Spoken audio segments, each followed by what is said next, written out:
I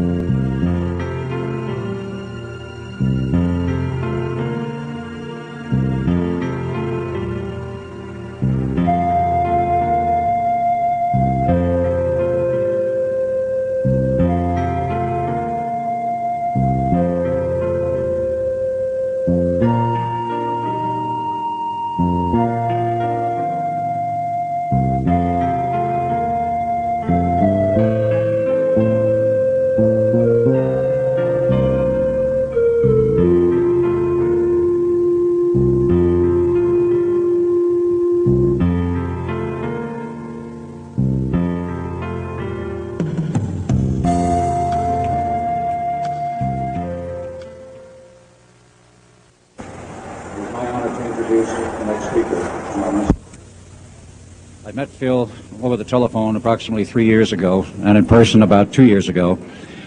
And during that period of time, I became very well acquainted with him. He was, at that time, still working for the government, and he didn't say much about what he did. But nonetheless, over a period of time, I became well acquainted with him. I found him to be a person of integrity and honesty. And about 1 year ago, he became totally fed up with the New World Order and the establishment. He thought he was working for the betterment of mankind and the work that he was doing as a geologist for our government, as well as for NATO. And he found out that it could be and was actually anything but that. So his revelations became, in many respects, my revelations. And I urged him last winter and spring to go public and lecture. Finally got him out. He's given over 30 lectures to date, all very successful, very interesting. In fact, so successful there have been 13 attempts on his life since the beginning of the year, and he's survived them all. All I can say is God must be protecting him because he has a message. So without further ado, I would like to introduce Mr. Phil Schneider, and understand also everything is being recorded and the video and audio tapes will be available later. Please give a warm welcome to Phil Schneider.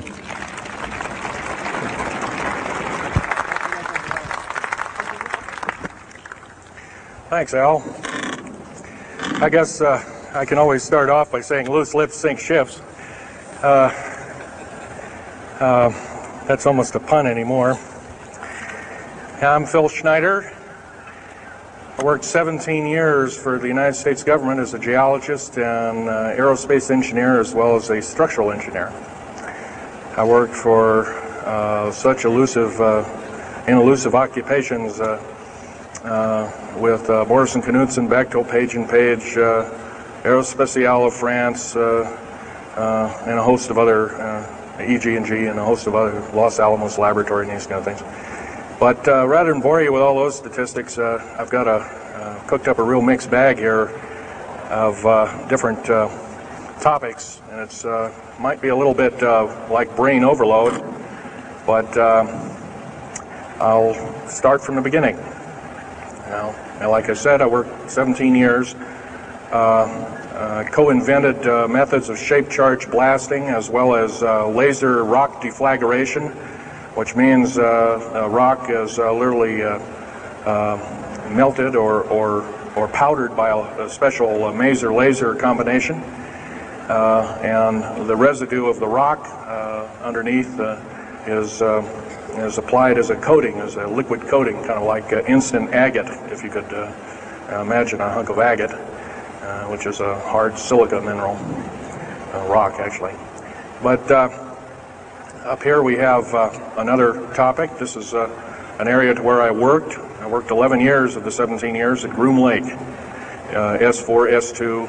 It's in the Nellis Air Force Base area. In fact, Groom Lake is, I'll show you in the picture right here. It's right here. Groom Lake is quite the place. A lot of rumors and other kinds of things have come out of there. Of course, people have stood on the outside for years and wondered at what's been flying there. There's all kinds of things been flying. Let me give you a brief overview. Start in ancient history land here. Back in 1909, the U.S. cavalry was engaged in catching some banditos that had crossed over the Mexican border into a place called Truth and Consequences, New Mexico. And they went into a cave or a hideout and killed the so-called bandits, but what they found out they couldn't explain, and they were called horseshoe craft at that time, or horseshoe ships. They were UFOs, and they saw these, what they called demons, gray demons, little gray guys all around the place. That was in 1909. Now in 1933, our government was actively engaged with the Europeans, mostly the French and the English, in special researches dealing with aerial phenomenon. And once again, the term flying saucer or flying disc didn't come about until much later, supposedly right around the mid-1940s. Anyway, the whole thing here is that also in 1946, I might want to add, we were engaged in atomic bomb testing and this kind of alike.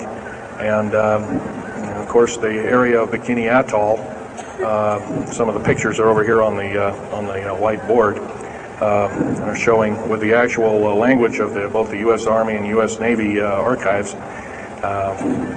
Anyway, these flying ships were seen as early as 1945, 46. Some of them were called Foo Fighters, and you name it. They were fully known about, maybe as early as 1935 or 36 by our U.S. Navy. And there was a shallow underwater base at Bikini Island, and that was probably the one reason why a number of atomic bombs were exploded in that area rather than other areas which they could have been even more remote out in the South Pacific at Operation Crossroads.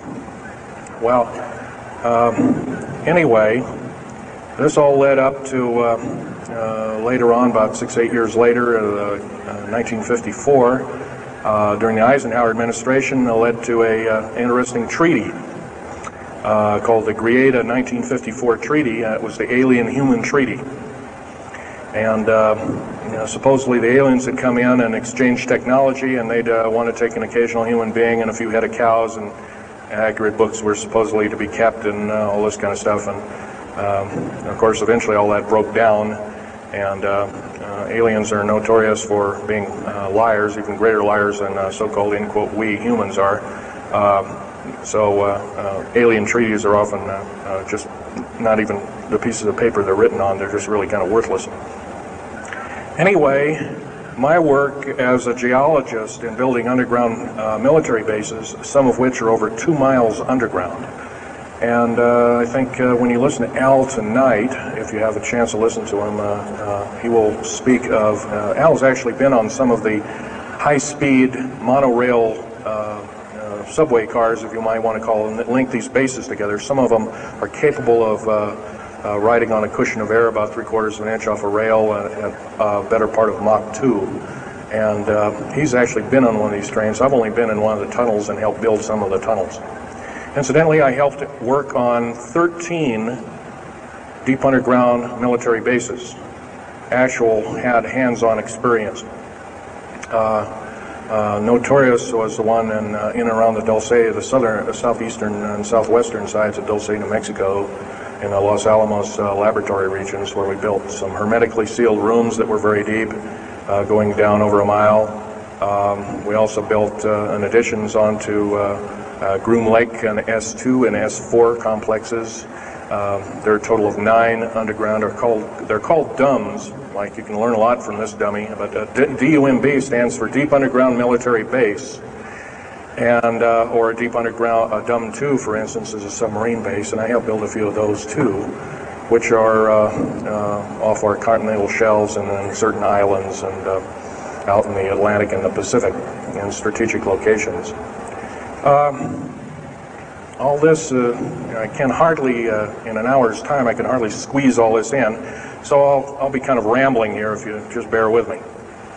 The main topic of my discussion here is to link up basically what's going on with these deep underground military bases, what they're being used for, what is the present situation now being employed both by our federal government, which is slowly being phased out by the United Nations government, as well as the New World, end quote, the New World Order, which is an even higher entity, and who these higher entities are taking their orders from, and try and link up basically what's going on. A lot of us have been kept in the dark. We've been given, maybe most recently over here, photographs of an alien at Roswell. I'll just make a very brief statement about that.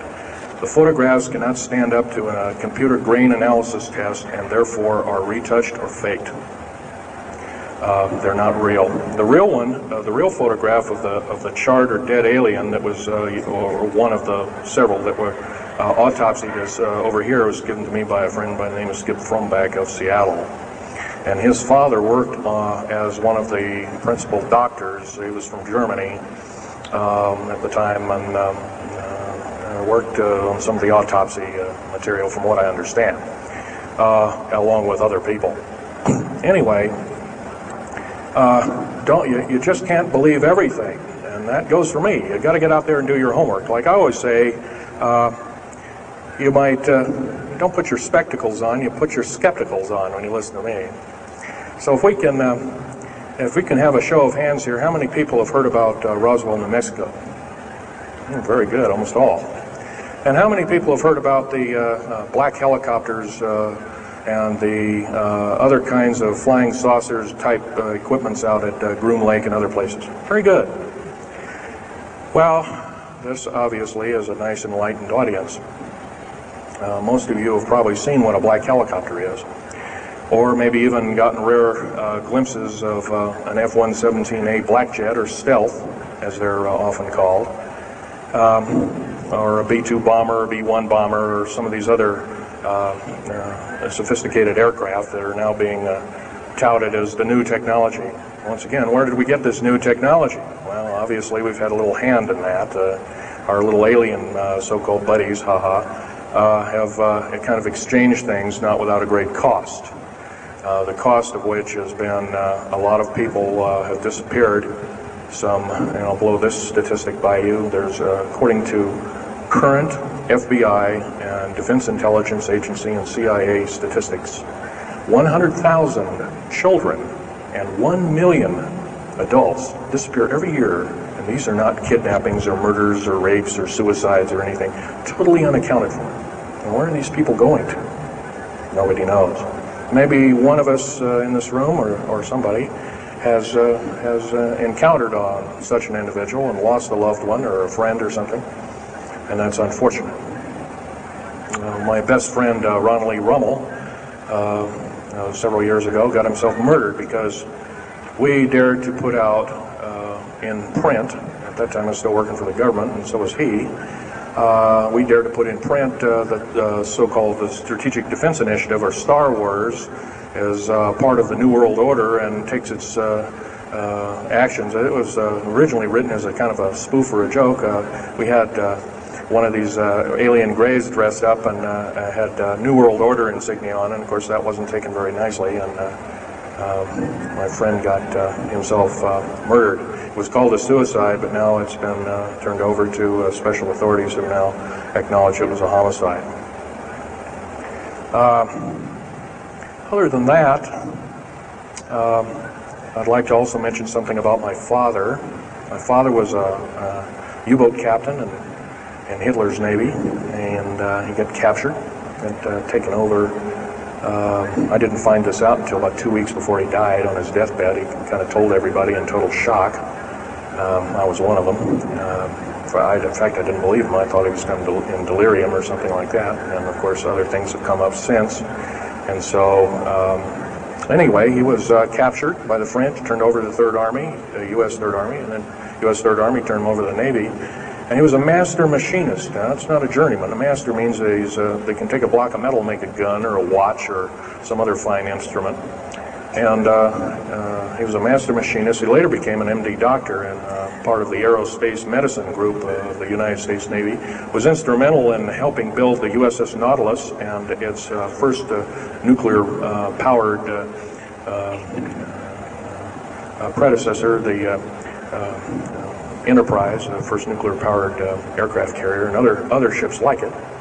He pioneered all the ways in building very small and miniature nuclear engines, and he even helped work later on in his life. He helped develop the infamous grid bed nuclear motor, which is now employed in some things that look like flying saucers that people claim are flying saucers. Yes, we, in quote, the United States Air Force and other armed forces, are training other European forces to fly unidentified, or now identified, or in quote, flying saucers.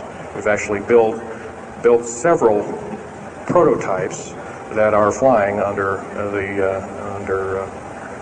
names of black craft. My position as a geologist and engineer got me to see a lot of things in the world. I've been in over 70 countries. Also worked for NATO. I carried a level 3 security clearance with a rhyolite factor. Rhyolite is a hardened factor, only given out to a handful of civilians and maybe a couple of hundred military men worldwide. I thought I was doing the nation, the United States, as well as the world a favor by, I thought I was kind of keeping my end up. Well, it didn't work out that way. I was to later find out that these underground bases are now being employed as strategic bases for, in case there is martial law in this country. Right now, our military professors that used to be in war colleges and the like are training people like ex-Russian KGB and Spetsnaz people right here on American soil. I've seen it with my own 2 eyes, along with other people, other geologists. By the way, I'm still a geologist, still do geological survey work. However, I don't work for the government anymore. I took my security clearance and all my government stuff and cut it up and sent it back to the, pardon my French, SOBs. When I found out that a number of these 131 deep underground military bases are being used to subvert the Constitution of these United States and its people, I says, that is enough. I can't possibly be connected. Oh, well, Mr. Schneider, you can't quit, they said. Well, I says, yes, I can. I'm an individual, I'm going to quit, and I'm walking off the job. And he says, so I got arrested and casually told, well, you got to finish the job. And so I caved into that part, and I finished 3 weeks, and then at that time my father was dying, and I was allowed home, and I never went back for my paychecks. Don't intend to either. These people are beginning to show signs of being our utmost enemy. I'm talking about military people now engaged in training foreign troops on American soil, clearly against the Bill of Rights and the U.S. Constitution. It's why we formed a government, why our forefathers formed a government, a republic of these United States in the first place, way back 200 plus years ago. Because the drawing and quartering of soldiers, taxation without representation, law by edict, otherwise known as today's version, executive order, among other things. The very reasons that we became, in quote, free, a free republic, a free society, possibly one of the greatest nations to ever be a nation on this earth, were instilled in our founding fathers that are now so far away from the people now running our federal government structure. So I'm here today to touch upon a number of subjects. One being that these underground bases are roughly over 3 of them per state. There's now, instead of 12 prison camps, there's 39. That's almost 1 per state. They're building 2 prison camps every 7 months. They're building 2 underground military bases every year. Each one of these military bases, by the way, these underground military bases, they cost somewhere between $17 and $26 billion. They employ 1,800 to 10,000 workers each, in varying grades of skill. They gobble up totally, through the black budget, over 1/4 of the black budget, or roughly $310 billion. Of course, you may say, where are these figures coming from? Well, the black budget, as we know it, in quote, black projects, which anything called black is significant of hidden from Congress, hidden from the American people, and very few people are even in the know about it at all. But black budget per year garners over $500 billion a year. And it's these kind of huge quantities and sums of monies are garnered through CIA drug activity, National Security Agency clandestine operations, mostly in Panama and South America. Now also engaged in Russia in bringing and refining strategic metals. By the way, you might want to ask, where's all these kind of interesting new metals coming from? Over here on the whiteboard we have the new periodic table. It's got 140 elements. Now in our high schools of today, I was in a high school about a week ago, I saw a new periodic table at 105 elements. Now somewhere we're not being told the truth. We're being lied to at every turn and every corner.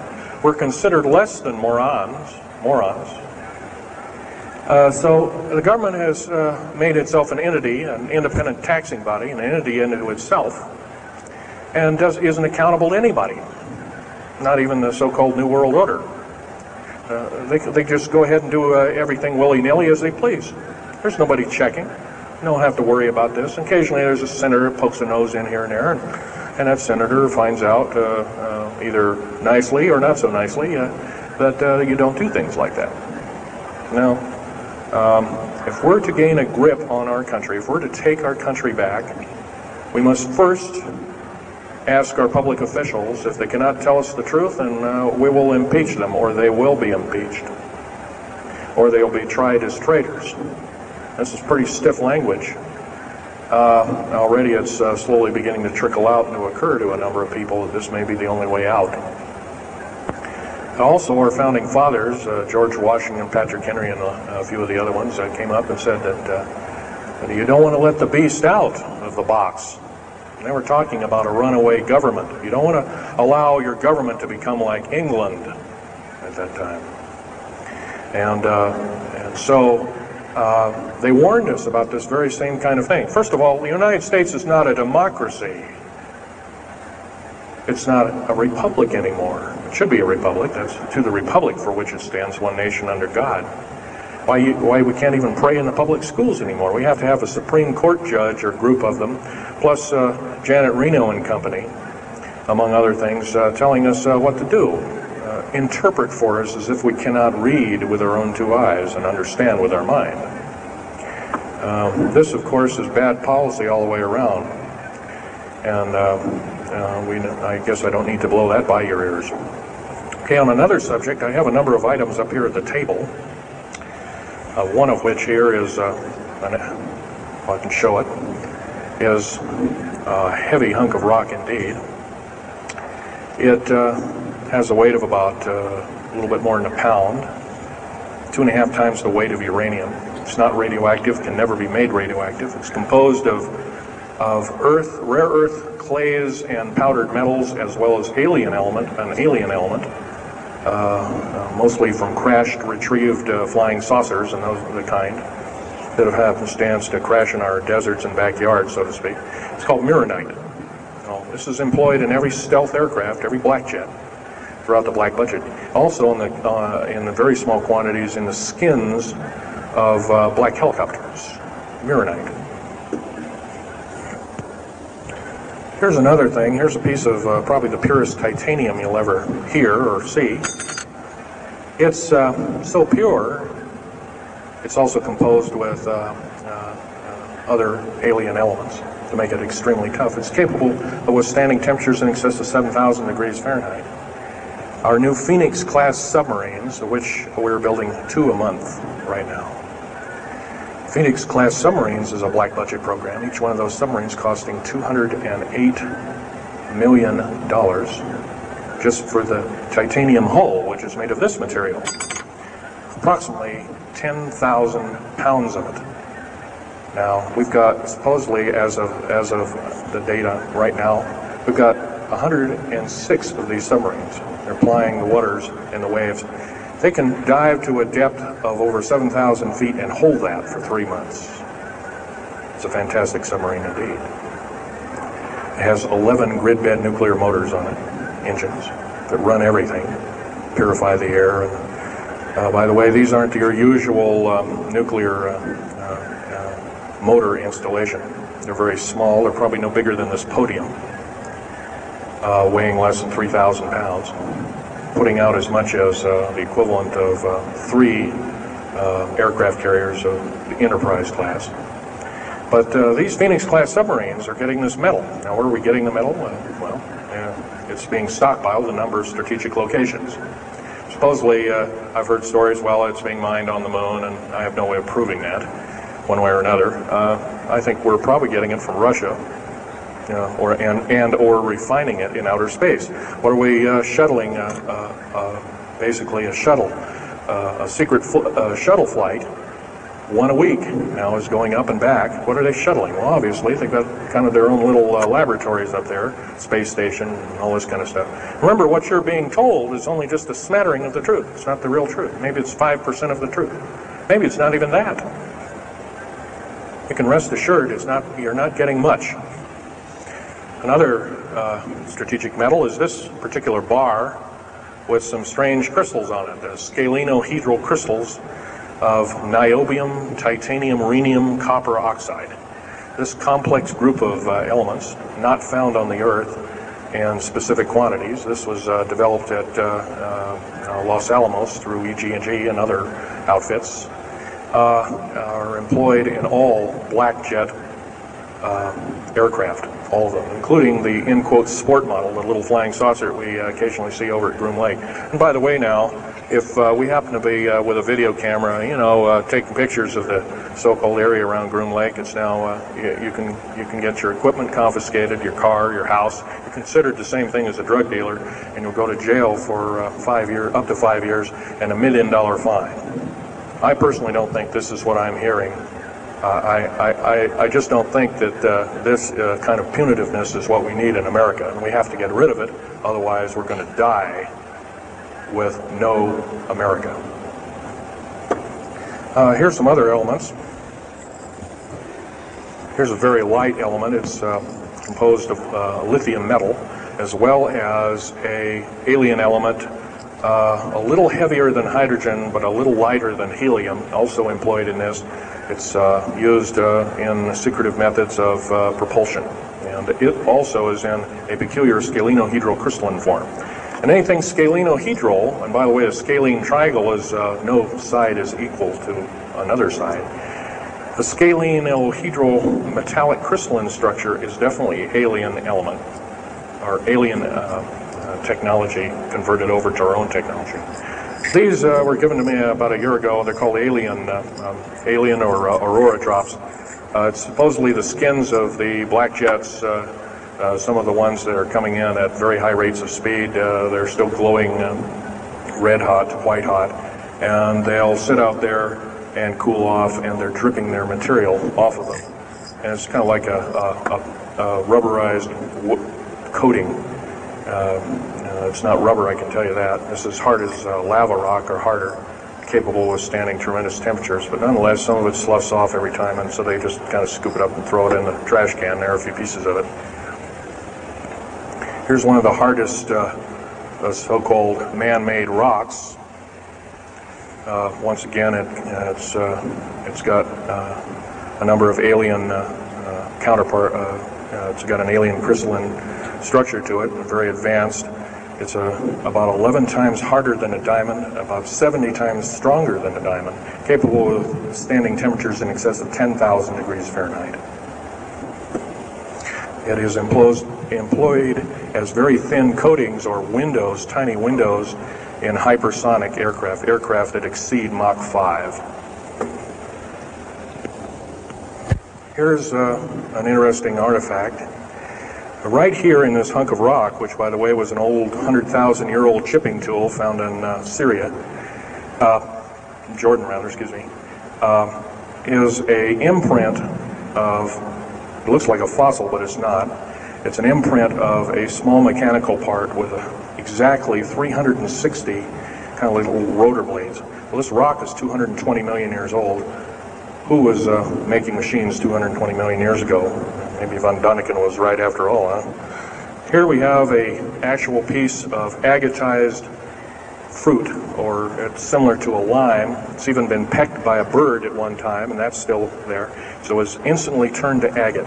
It is the same agate or chemical structure as material found at Hiroshima and Nagasaki after the A bombings in World War II, where grasses and flowers and petals of flowers and other kinds of things were instantly petrified, turned to agate. It is the same identical crystalline structure. However, this particular piece is about 20 million years old, and it's still got its original green coating, and it's basically unchanged, perfect condition.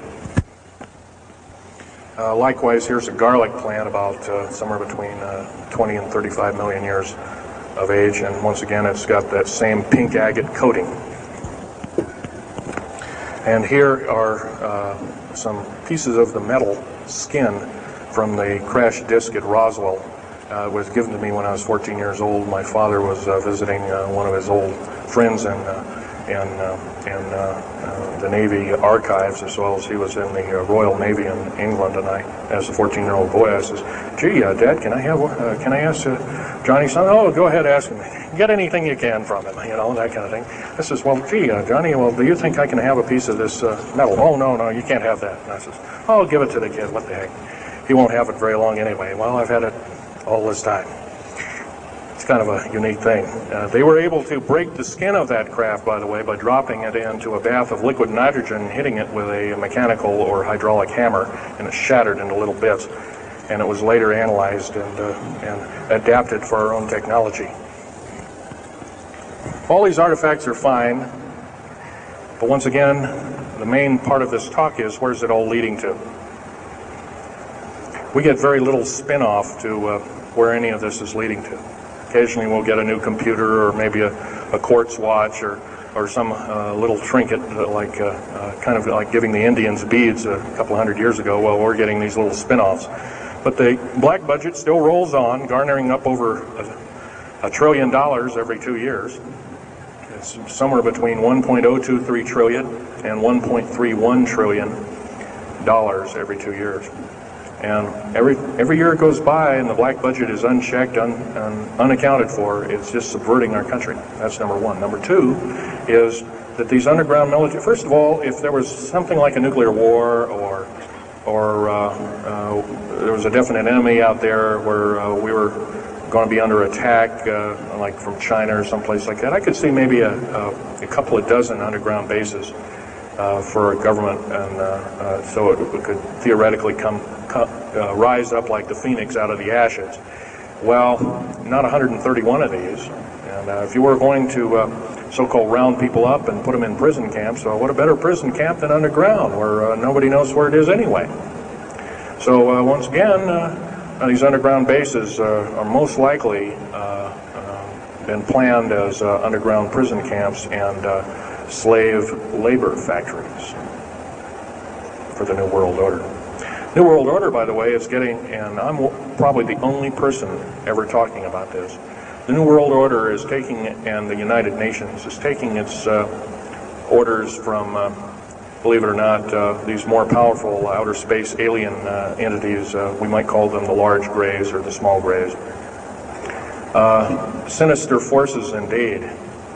And you might want to say, well, gee, how come we don't see more of this kind of thing? Well, you can just imagine. If you're only being told 5% or less of the truth, that isn't very much to go on. That's one thing. Another thing is you don't find very many people coming up here and letting you have hands-on experience. I'm going to try and do this to you. However, I do ask you to go out and do your homework and keep doing it. Don't necessarily believe in what I'm saying, but get out there and talk to people. Whether it's just a couple of neighbors or friends or something, get out there and talk. Because one will tell two and two will tell four, and then pretty soon you have a whole room full of people that are in the know. And then from there, wonders can work.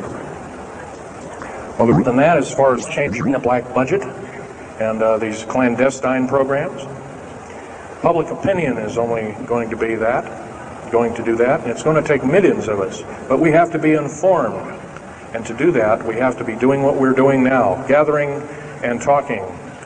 And, of course, most of us are adults and can weed out fact from fiction. Most of us are responsible adults and know the difference between fact and fiction and how to use it or how to abuse it.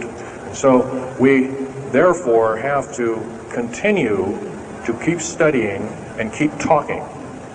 If there's just me out there, and believe it or not, there aren't very many people like myself out there talking. I've given over 30 talks in the United States, Canada, Japan, went over to England, went into Japan kind of illegal, came back the same weekend. They flew me in and out, but gave a talk to a number of their execs, and they were very interested indeed. Now, if this is all a bunch of poppycock and hooey and poo-poo, I wouldn't be listened to, be given an audience by these people, but evidently I have. But 13 attempts on my life since the first of this year. There's a number of you ladies present, so I won't gore you out, but Al has seen some of the wounds, and there's a few other people that have been to a few of my other lectures, and they can attest that I have been shot.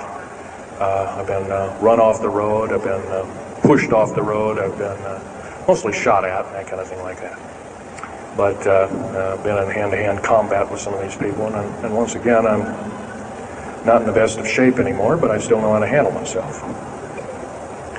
And I'm just about ready to wrap things up here, but just basically wanted to give you an overview of what's happening.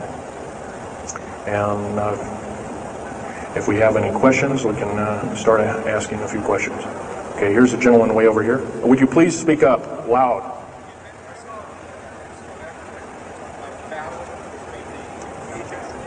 Yes, I was involved in in 1979, in August, late August of 1979.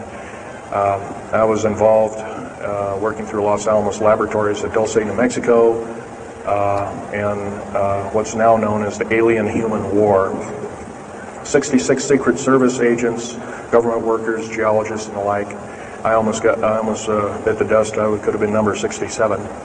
Lost their lives that day because the government lied and knew full well what was underneath. And what we'd done is, out in the desert there, we had drilled in a period of a couple of days, we drilled 4 of these holes that went down several thousand feet.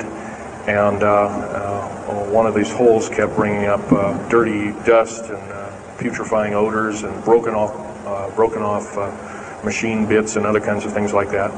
Boring machines as well as lasers came up damaged. And of course, there was a probe that was sent down, and that came up totally missing. And so people were sent down there, and I was one of the people.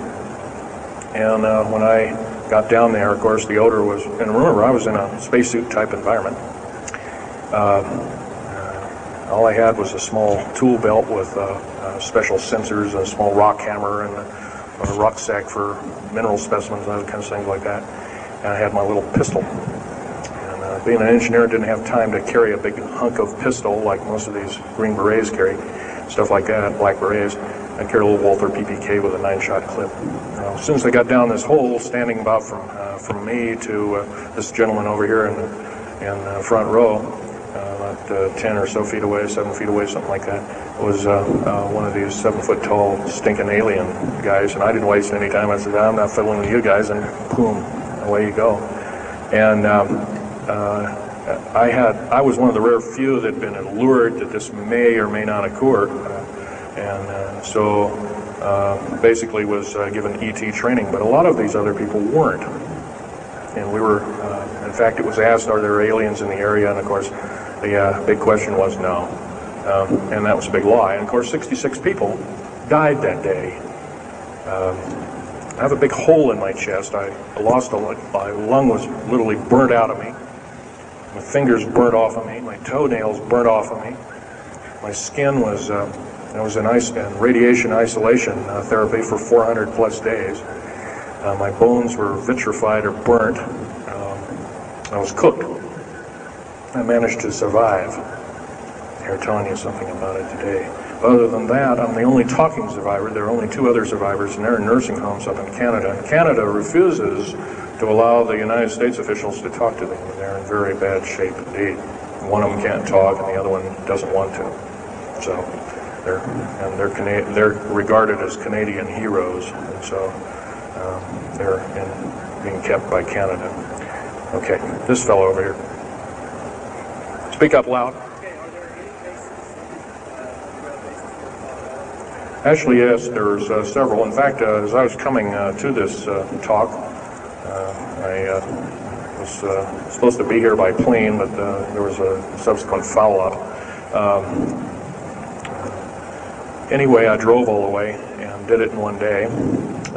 But as I was coming over up near Cheyenne, I noticed the military, Air Force and the Army are building a so-called new, in quote, boot camp, prison camp, right up in Cheyenne, brand new. And I was here 3 months ago, that wasn't there. So it's something brand new. In Colorado, yes, there's about 4 underground bases, one being at Denver International Air Base. I call it Air Base, Spaceport, or whatever you want to call it. Denver International Airport. No wonder your luggage gets lost. There are 8 levels underneath the airport, tarmac there, in quote tarmac or cement mac. And so those bags could be there for a damn long time. Why, just imagine, if this was instantly turned to agate 30 or more million years ago, those bags could very well be the same way. So yeah, there's a number of them. And I wish I had a map with me. In fact, in subsequent talks I'll have a map, which will be put on the overhead. In fact, my next talk I plan to have just that. I had planned to bring a map here and had all the latitudes and longitudes of all the bases, and I can't do that. That would be a nice jail sentence for me, so I didn't bring it. So, but other than that, I'll have that all researched for you. Yes, this woman.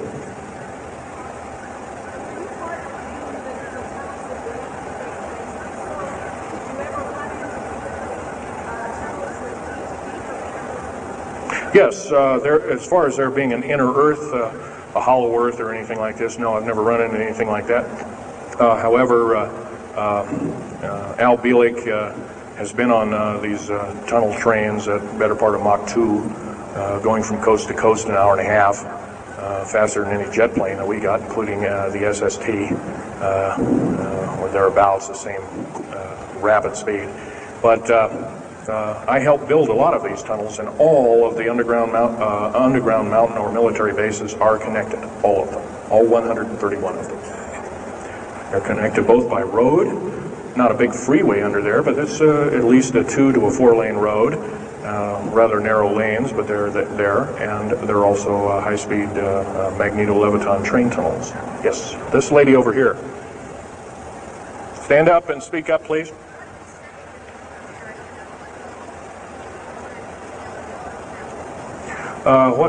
What levels of military personnel know about this?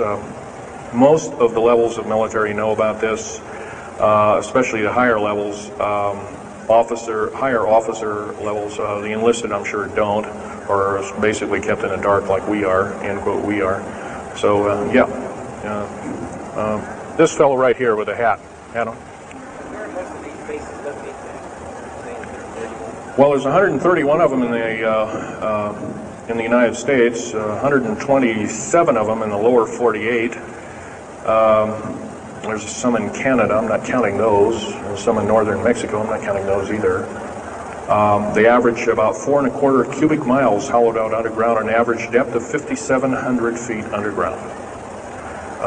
Average cost $17 to $31 billion each. They employ anywhere from 1,800 to 10,000 people. And some very large ones now being built in Sweden, one of which is repudiated to be 30 cubic miles. It'll take 5 years to build that one at a cost of about $2 trillion. And that's all being supplied by the United Nations. Yes. Anybody over here? No? This gentleman. Speak up, please.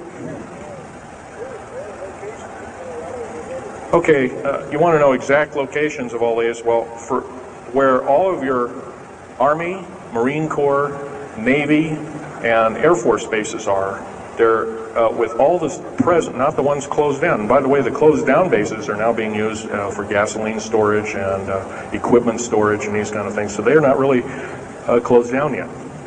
Boot camps, end quote, boot camps and all this kind of stuff. So-called prisoner camps and these kind of things. Right now, our police, for instance, are being trained by the Air Force and the Army intelligence in martial law research, as they call it. How dare they call that? by that name. So where these are, where every one of these strategic bases are now in Colorado's, in around Denver, there's 3 of them, and they're fairly small. Some of these bases are only maybe 2,000 to 3,000 feet in depth. Some of them were built a long time ago, back 35, 40 years ago, and they're only maybe 500 feet, and they're mostly for equipment storage. Denver, and then there's Fort Collins. There's also Colorado Springs area has a number of them. By the way, Colorado Springs is kind of a famous area. Nikola Tesla's laboratories were in Colorado Springs, and need I say more? I'll leave that up to Al Bielek. As far as Nellis Air Force Base, there's 9 underground mountain bases in Nellis Air Force Base. That's in Nevada. It's north of Las Vegas. There's going to be a UFO show and conference in Mesquite here later on this month, and that's up very close to, in quote, Area 51. That whole area, by the way, the state of Nevada is 81% in quote, managed or owned by the federal government. The land is either restricted or run by the federal government. That's why there's groups rising as we speak, dealing with the problem very vociferously, and senators are now getting involved. So evidently waking up is occurring. Yes, this gentleman over here. Speak up, please. Okay. Yes, they are. The gentleman asked, are these tunnels connected to large caverns? Yes, these large bases are basically like this Coliseum. Everything's underground. Everything's a city underground. Most of these bases both have military bases, and they have all the accoutrements of life. Remember, each one of these costs quite a bundle of dough, and some of it in our tax money, but most of it in clandestine approaches, and that's definitely undermining the country. Yes.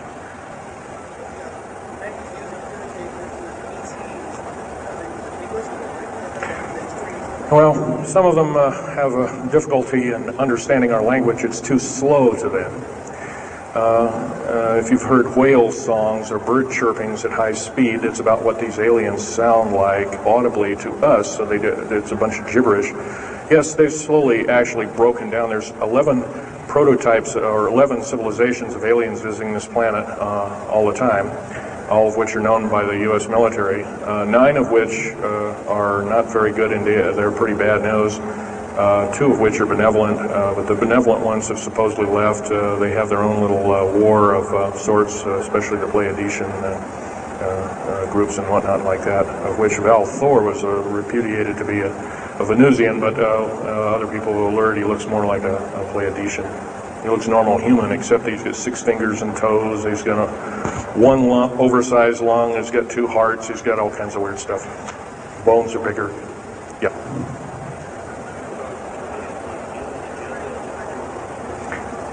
The man asked, do I tie in the alien agenda to the New World Order? Yes, sir, 100%. I can elaborate briefly. The New World Order right now basically is dismantling countries, governments, telling governments not to war with each other anymore, basically, so that looks good on the outside. They're taking their orders directly from the aliens, who've got their own timetable. They want the One World Order because they want the planet for themselves.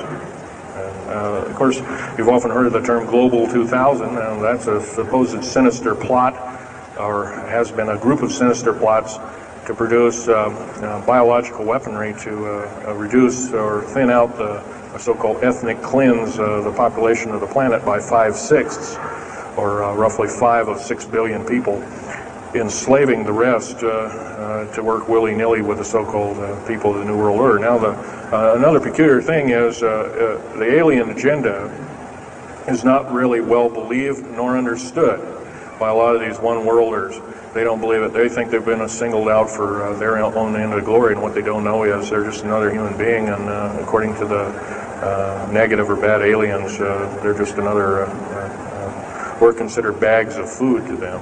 They don't eat us like we think of a cannibal eating a hunk of meat, but they use our glandular secretions as part of their food base, their blood and our glandular secretions like adrenochrome and other kinds of things like this. And in fact, the Atlanta Center for Disease Control has figured out ways that we can combat this and all this kind of thing like that. It might be where these new designer diseases like AIDS and Ebola and hantavirus and all these kinds of things have come up out of nowhere, and these diseases, end quote, almost have a mind of their own. Yes, this lady here.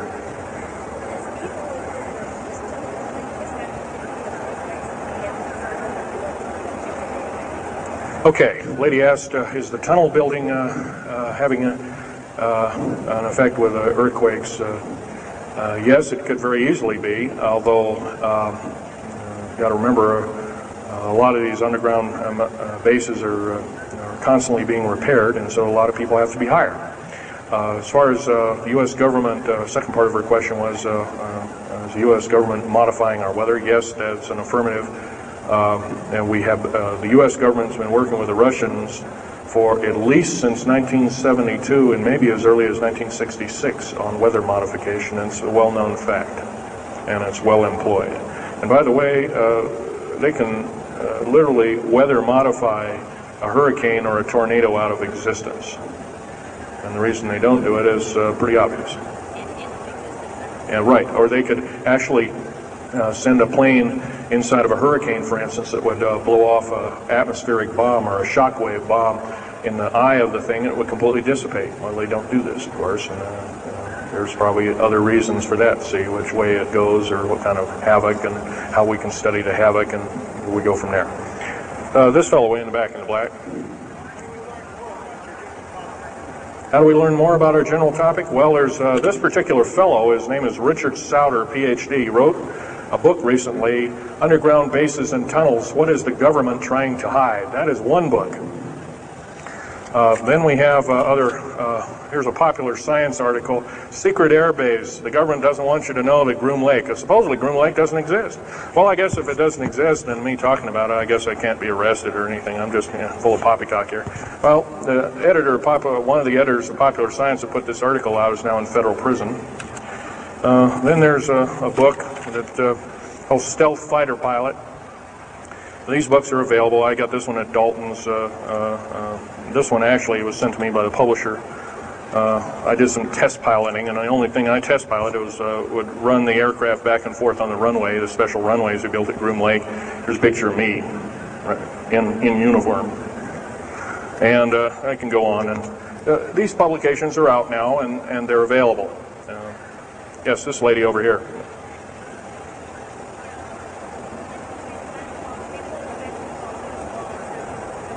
I can't hear you. What?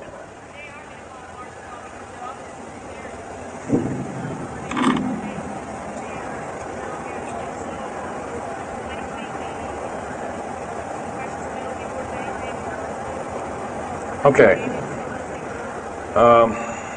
Okay, that's kind of a mixed bag question there. She asks, with martial law being called, will precious metals and all these kinds of things. First of all, hoarding anything will be outlawed. If you hoard food, have a radio, any way of communicating, stash gasoline, these kind of things, you would just be rounded up and that'll be the end of it. Martial law is martial law. Martial law is dictatorship of the worst form, or one of the worst forms. And her other part of the question, if I got it right, was when's the alien takeover? Well, the alien takeover right now is, and probably will be for probably the next 20, maybe 30, 40 years, will be basically in the background. The idea is to get the one world beast-like government order in place, and to thin out the population of the planet. And then, of course, then all heck will break loose from then on. And whether it is, I don't often mix Bible and talk, but some people have learned, well, this is already mentioned in the Bible, blah, blah, blah, and all this kind of stuff. Well, that may be, but all I can tell you is I've been face to face with one of these sinister characters, or a couple of them, saying the least, and most people would, just the shock of them seeing such a thing would cause them to not be in very healthy mode, frame of mind, as physical as well as mental. This man here in the blue coat.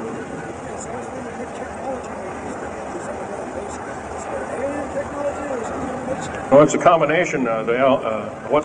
technology is used to build these underground bases? Well, we have lasers that can drill out or basically deflagrate or melt out a tunnel 7 miles a day. And that tunnel is 28 feet wide, 28 feet high.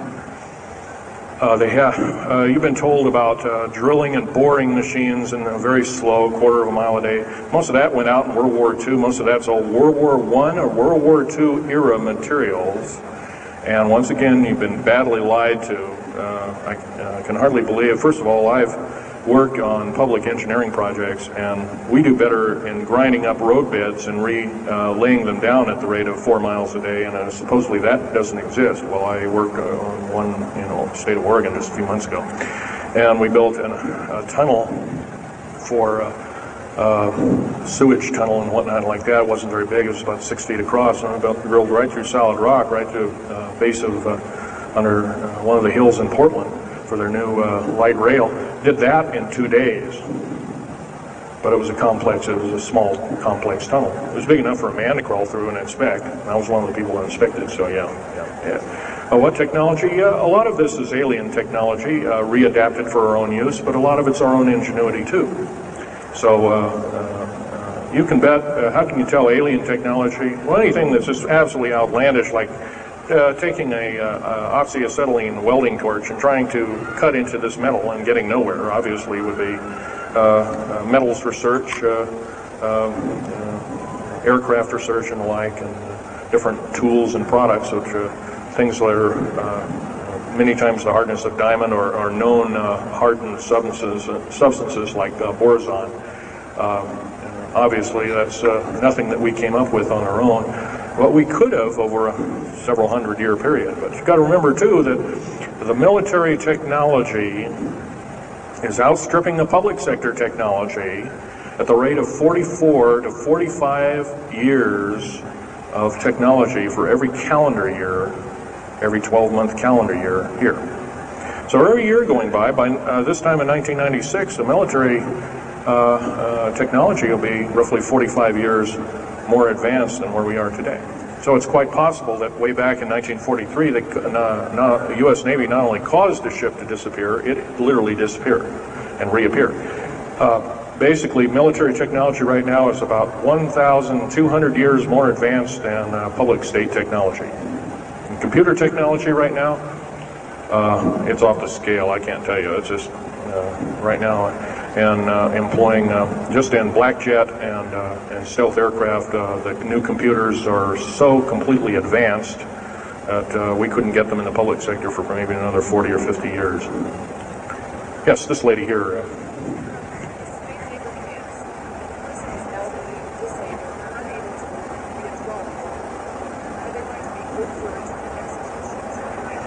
Well, the lady asked with the slave labor camps, the old, the infirm, the handicapped, are they going to be executed, and will there be executions? You can bet your bottom dollar there actually will be these things.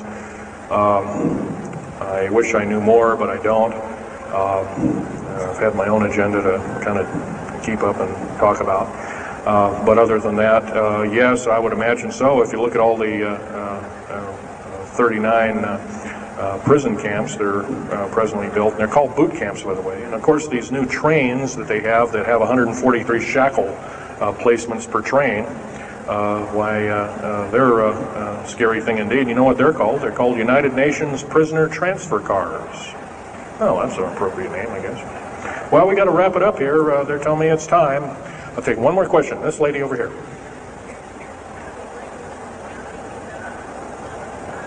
Don't brainwash. They don't brainwash you. How do they brainwash 18,000 people that are working? Well, you sign this little piece of paper saying you work, you go to prison for the rest of your days. Or you're not going to be taking home a paycheck of about anywhere from $4,000 to $40,000 per month, depending upon your position. $40,000 a month is a lot of petunias. Okay, well, I got to wrap it up here, folks. So I'll be over in Al Bielig's booth. I think it's over in booth number 125. I could take other questions there and let you take a look at artifacts. And once again, on these artifacts, in a very few minutes, don't handle them, just look at them. Thank you very much.